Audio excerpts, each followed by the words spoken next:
Bonjour, bienvenue dans cette vidéo où je vais faire un point sur mon parcours amoureux, les initiations que j'ai traversées, les choses qui se mettent en place aujourd'hui pour moi suite donc à mon parcours de flamme jumelle. Vous avez été très nombreux et très nombreuses à me rejoindre sur la chaîne Emeraude lorsque je partageais mon parcours, lorsque je partageais les prises de conscience, les transformations, les transmutations que j'ai vécues dans mon parcours de flamme jumelle en lien avec mon autre. Alors en avril dernier, j'ai coupé les ponts avec mon jumeau parce qu'au bout de 5 ans de parcours et de relations, il n'y avait pas d'évolution. Je sentais bien que moi j'arrivais à un endroit où je pouvais plus espérer, plus avancer par rapport à lui, par rapport à notre relation. Donc j'ai pris cette décision très très difficile et très très douloureuse dans mon histoire personnelle de renoncer à cet amour, de renoncer à ce qu'une réunion, une relation soit possible avec lui. Et c'était en mai dernier, donc il s'est passé 9 mois. Nous sommes toujours en lien avec mon jumeau. Par contre, c'est un lien qui est neutre, qui est cordial. Nous avions des choses à régler, notamment sur le plan financier. Et puis mon jumeau, lui de son côté, voilà, a rencontré quelqu'un, a refait sa vie avec quelqu'un d'autre. Donc voilà, ça m'a amené, moi, à continuer mon cheminement amoureux avec toutes les transformations de la flamme jumelle, toute la connexion à l'histoire de mon âme sur ma route avec mes propres challenges, mes propres défis. Donc très peu de temps après avoir coupé les ponts avec mon jumeau, en tout cas avoir décidé de faire définitivement le deuil de cet espoir, de cette possible relation, j'ai commencé à réouvrir la porte à d'autres relations amoureuses, à d'autres, en tout cas à rencontrer, à commencer à apprendre à me mettre en relation et ça s'est fait très très vite. À un moment donné, j'ai décidé que j'avais envie de rencontrer des hommes pour me faire du bien, pour me nourrir amoureusement. Et puis des rencontres se sont faites, des belles rencontres. Euh, j'ai pas rencontré mon nouveau partenaire de vie, ce n'est pas encore arrivé. Mais par contre, ce qui s'est passé à l'intérieur de moi, c'est de continuer à régler certains schémas que j'ai vécus avec mon jumeau, notamment celui de me sentir rejetée, de me sentir pas assez bien, d'attirer aussi des partenaires indisponibles qui ne veulent pas spécifiquement s'engager pour l'amour avec un grand A. Donc j'ai consciemment retraversé certaines blessures de trahison, de rejet, d'abandon, de manière très douce, de manière très apaisée, euh, pour consciemment mettre fin à ce schéma karmique, moi qui date enfin, qui est relié vraiment à mon transgénérationnel, aux femmes de ma famille. Mais cette fois-ci, ça s'est fait pas dans la douleur, ça s'est fait de façon très consciente et j'étais pas, comment dire, euh, en proie à une forme d'emprise liée au lien d'âme, liée aux blessures profondes. C'est comme si on me représentait certaines situations pour que je décide d'y mettre fin, pour que je décide de mettre fin à ce schéma karmique de ne pas être digne d'amour et avancer comme ça vers le couple, le partenaire de vie avec qui je vais vivre une relation évidente, paisible, sereine. Parce que voilà, mon parcours amoureux a continué vraiment cette fois dans la phase de la manifestation. Ça veut dire que j'ai appris, et je suis en train encore d'apprendre évidemment, à créer, en fait, à alimenter mon système de pensée et mon système intérieur et mon ADN à cet amour que je veux vivre. Comment j'ai envie de me sentir avec mon partenaire de vie, mon futur partenaire de vie. Comment j'ai envie de me sentir dans ma vie amoureuse. Et ça me demande de vraiment choisir dans la matière les relations, les rencontres et le positionnement aussi intérieur pour attirer et rendre manifeste ce désir profond. Et surtout avoir la foi, la confiance et on va dire la précision dans ce que je veux vivre, dans ce que je recherche. Donc voilà, la vie m'a présenté différentes rencontres. J'ai commencé à vraiment rentrer dans la danse des rencontres pour apprendre à rentrer en relation, apprendre à me positionner, apprendre à dire non, apprendre à dire oui, apprendre de moi comment j'ai envie de rentrer en relation, comment j'ai envie de, comment j'ai envie de me sentir avec un partenaire, avec un homme. Et c'est assez joyeux, c'est assez agréable parce que du coup j'ai retrouvé aussi le lien à mon désir, j'ai retrouvé aussi le lien à la confiance en moi. Et le désir et la confiance en moi, moi, avaient été vraiment profondément ébranlés et malmenés tout au long de mon parcours. Je ne savais même plus dans ma tête si je pouvais être désirée, si je pouvais même partager l'amour, si je pouvais même, comment dire, être vue et qu'un homme s'intéresse à moi. C'était arrivé à un point où je ne savais plus si je n'étais plus en contact avec mon propre pouvoir de séduction, ma propre capacité à rentrer en relation. Et voilà, la bonne nouvelle, c'est que c'est toujours là et que petit à petit, j'ai vraiment apprécié les différentes manières de relationner avec les partenaires qui se sont présentés. Et j'ai pu regoûter à nouveau au plaisir du partage à deux, au plaisir de relationner, d'échanger, de partager l'amour. Et j'ai vu que j'avais, au niveau de mes attentes et de mes besoins, j'ai vu que j'avais vraiment beaucoup d'amour à partager, que j'avais vraiment un désir profond et absolu de vivre un couple spirituel et un couple qui me fasse grandir, qui fasse grandir mon ADN.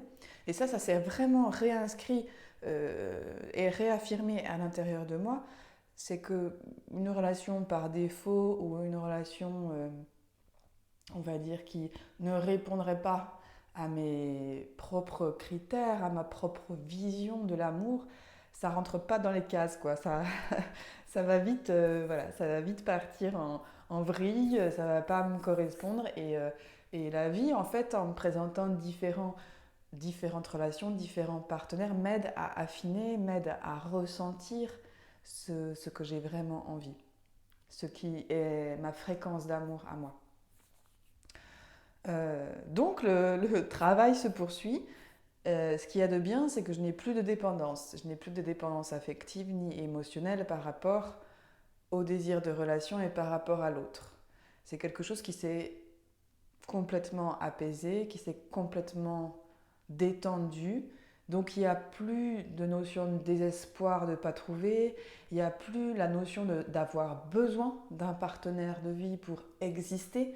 C'est vraiment la réunion, l'espace de la réunion comme je l'ai vécu. Moi, c'est je suis complète avec moi-même et je sens cette complétude et il n'y a pas un homme ou un partenaire de vie qui va faire que je vais me sentir plus complète. Donc la blessure d'abandon est vraiment guérie et la blessure de rejet est vraiment guérie dans le sens où euh, je n'attends pas un partenaire et un couple pour m'épanouir et pour me sentir exister. L'autre n'est plus, je ne suis plus dépendante de l'autre pour exister. Donc ça, ce système de dépendance est vraiment terminé et c'est hyper agréable parce que du coup, ça permet d'avancer dans sa vie et d'être bien avec soi, même s'il n'y a pas le couple. Ce que je vois par contre, c'est que j'ai besoin du couple dans le sens où aujourd'hui, je sens que c'est ma prochaine marche d'évolution, que c'est là où j'ai envie d'aller et que des relations, on va dire, éphémères ou des relations juste sexuelles ou des aventures, ça me convient plus, ça me convient pas. Alors que dans le passé, et même avec mon jumeau, j'étais OK avec le fait de dealer avec ma vérité profonde, de partager l'amour. J'étais prête, et c'est ça qui a fait aussi qu'il y a eu de l'emprise dans beaucoup de mes relations et de dépendance, à me travestir, euh, voilà, à aller par exemple dans l'attachement sexuel sans qu'il y ait le partage d'amour de l'homme, sans qu'il y ait vraiment un don sincère d'amour de l'homme.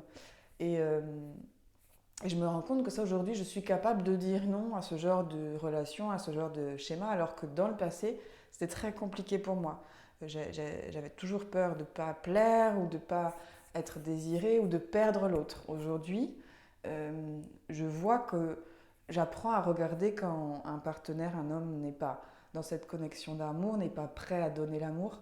Et ça me, et je me passe et je continue de me passer vraiment en priorité en disant non, ça pour moi, je sais qu'à un moment donné, ça va me limiter et c'est pas ok pour moi. Voilà, donc c'était un gros cap de passer.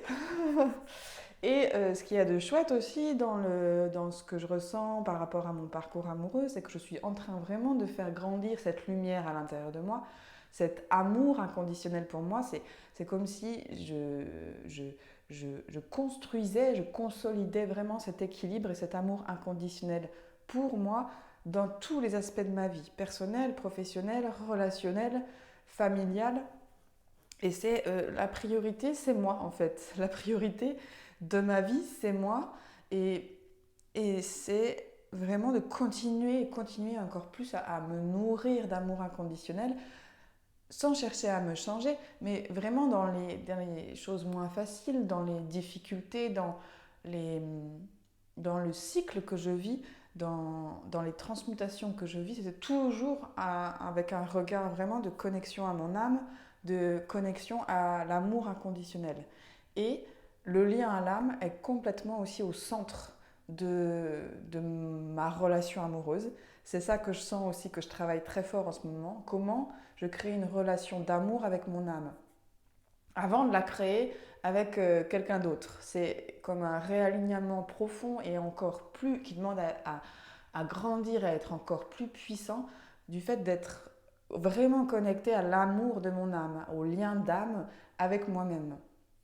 Et voilà, la vie me forme à ça, hein. C'est pas toujours évident, parce que la vie fait que on traverse des épreuves, des difficultés intérieures, mais la recherche, c'est comment je vais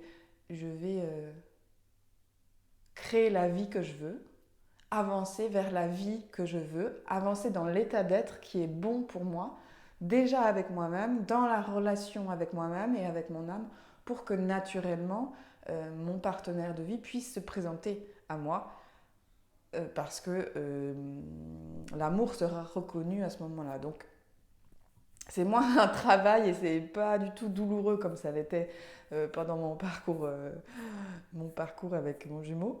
Là, c'est vraiment quelque chose qui est de l'ordre de la construction, de la consolidation, de l'apprentissage et de grandir encore plus dans ma puissance, dans ma lumière, dans le fait de lâcher prise, du comment, du pourquoi, et de faire grandir de manière profonde et évidente cet amour que je porte en moi, de ne plus le cacher aussi, d'arriver dans les espaces de vie, dans la communauté avec cet amour. Et puis peut-être avant, j'avais aussi tendance à me séparer de la communauté, à ne pas être à l'aise avec cet amour que j'ai en moi. Et aujourd'hui, c'est non, vas-y, montre-toi, montre cet amour, sois cet amour rayonnant partout où tu vas. Et, et je sais que cet amour fait du bien. Je sais que n'importe où que je passe, cet amour fait du bien. Tous les hommes que je rencontre aussi, cet amour fait du bien. Et il me fait aussi du bien à moi-même.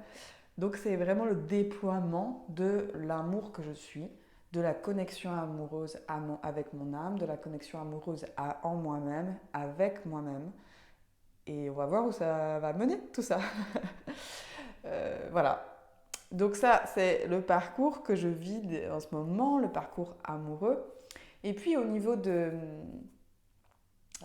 mon travail et de mes accompagnements, je ne propose plus d'accompagnement flamme jumelle spécifiquement, mais je sais que la plupart de mes clientes, des femmes qui me rejoignent, ont traversé ou traversent un parcours de flamme jumelle parce qu'elles sont en recherche de l'amour, de cette quête d'amour inconditionnel pour elles. Mais sauf que moi aujourd'hui, je vais vraiment amener tous les hypersensibles, toutes ces personnes-là qui ont envie de cette reliance à leur âme et qui ont envie d'avancer dans leur parcours d'âme, à se déployer, à déployer vraiment leur potentiel, à déployer leur amour encore plus grand, de manière aussi plus profonde, de manière plus puissante, pour que la manifestation de leur désir arrive dans la matière. C'est vraiment ça, moi en ce moment, que je travaille avec mes clientes, c'est comment l'amour que je suis et le focus et la concentration sur ma lumière, mon propre déploiement, ma propre puissance en tant que femme va me permettre d'arriver plus facilement et d'arriver plus rapidement à la manifestation de mes désirs de cœur. Donc j'ai créé un accompagnement d'âme qui s'appelle Lumière. Alors il vient de naître, hein, il est né à la fin de l'année dernière. C'est un accompagnement d'âme qui accélère le processus de manifestation et puis qui te permet d'arriver et de connecter à ta puissance d'âme, à ton potentiel d'âme et d'ouvrir les vannes en grand, d'ouvrir ta fréquence d'amour en grand et de déployer ta lumière. Et le chemin de la lumière, moi c'est un choix que j'ai fait en quittant mon jumeau. J'ai dit je choisis la lumière. Donc je choisis de m'expanser, d'évoluer, de rentrer dans ma puissance. Et ce chemin demande des guérisons, demande vraiment d'aller guérir toutes les croyances de manque de confiance en soi, d'être illégitime, d'être indigne de l'amour. Je pourrais dire que les guérisons qui se font, c'est aussi comment j'arrête de m'auto-saboter, comment j'arrête de croire en mes doutes et comment j'installe vraiment cet équilibre et cette construction d'un rapport lumineux avec moi-même, d'un rapport, du choix de créer mon bonheur de manière manifeste, de manière vraiment incarnée. C'est comment, c'est vraiment ça, c'est comment je choisis de créer, je fais le choix de créer, je décide de créer mon bonheur à partir de moi, à partir de la connexion avec mon âme. Et quand cette décision, elle est prise, en fait, le chemin et le processus de la lumière commencent à se développer. C'est-à-dire qu'on va traiter toutes les histoires qu'on se raconte, toutes les croyances issues de notre histoire, du transgénérationnel, pour rentrer dans notre pleine lumière et notre plein rayonnement de femme. Voilà, alors si tu es intéressé pour découvrir l'accompagnement lumière, l'accompagnement d'âme lumière, le lien est en dessous de cette vidéo. Également, j'offre du contenu gratuit plusieurs fois par mois, 4 à 6 emails par mois avec des soins, des propositions de rituels, des connexions avec les animaux, des messages, des guides, différentes choses que moi je traverse sur mon parcours. Puis je te les offre gratuitement par email. Donc tu peux rejoindre la liste d'abonnés d'Emeraude, c'est également en dessous de cette vidéo. Et puis je te dis à très très bientôt. N'hésite pas à réagir à cette capsule, à me dire comment toi tu avances sur ton parcours amoureux. Et puis j'espère qu'on se retrouvera très bientôt d'une façon ou d'une autre. Je t'embrasse.